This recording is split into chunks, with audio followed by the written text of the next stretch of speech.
Hi, I'm Kevin Lounsbury, and I'm a game programmer that likes to dabble in graphics programming. For my first year of university, my group and I worked on a game called That Darn Forest. And this was a top-down twin-stick shooter where you fight onslaughts of enemies in the forest, collecting different orbs as you go. These different orbs gave you the ability to fire different projectiles, and you can use different combinations of these projectiles to defeat your enemies. So let's say your one teammate had the ice staff and they froze them and you had the wind staff. You would actually be able to shatter them using your wind. For second year, my group and I worked on That Darn Forest. I was the graphics programmer that year. We made our own engine, so I focused heavily on the render pipeline. So I did things like the shadows. There's the Sobel, which is the black outline around everything. There's toon shading to make it look more cartoon, and which is an art style my group and I really favored.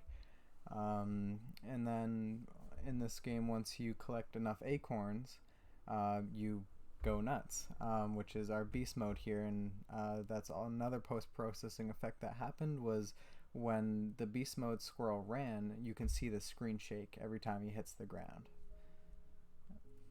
In third year, my group worked on a game called Perspectives. One of my favorite things that I did for this game was actually work on this graphic effect.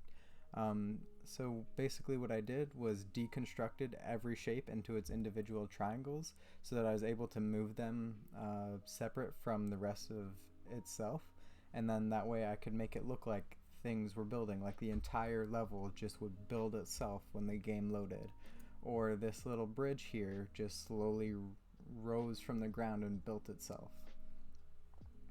And finally, over the summer, my team worked on Go Nuts Remastered, but this time we were working for mobile. I was also the graphics programmer for this.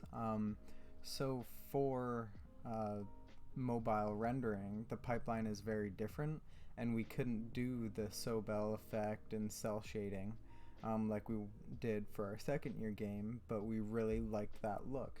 So I actually ended up going into the engine files and making my own build of Unreal Engine so that we could use those effects.